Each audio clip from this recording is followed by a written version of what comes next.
तर आज 9 ऑगस्ट आहे आणि याच क्रांती दिनाचं औचित्य साधत आज राजधानी मुंबईमध्ये मराठा आरक्षणाचा आवाज घुमतोय। या निमित्तानं आयोजित करण्यात आलेल्या महामोर्चासाठी लाखो मराठा बांधव हे भायखळ्याच्या दिशेने रवाना झालेले आहेत। आज सकाळी 11 वाजता राज्यभरातून आलेले मराठा बांधव भायखळ्याच्या राणीच्या बागेजवळ जमतील आणि तिथून आझाद मैदानाकडे कूच करतील। साधारणतः 5 ते 6 किलोमीटरचं हे अंतर आहे। या मोर्चाची सांगता झाल्यानंतर मराठा आरक्षण, मराठ्यांच्या मुलांच्या शिक्षणाचे प्रश्न, शेतीचं अर्थकारण या संदर्भातल्या मागण्यांचं एक निवेदन थेट मुख्यमंत्र्यांना दिलं जाईल।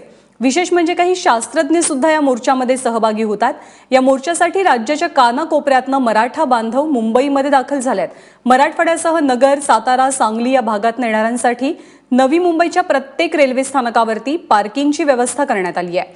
मराठा मोर्चाला डबेवाल्यांनीही आपला पाठिंबा दिला आणि डबेवाल्यांची आजची सेवा बंद असेल तर दक्षिण मुंबईतल्या सर्व शाळांनाही सुटी देण्यात आल्याचं कालच शिक्षण मंत्री विनोद तावडे यांनी जाहीर केलंय।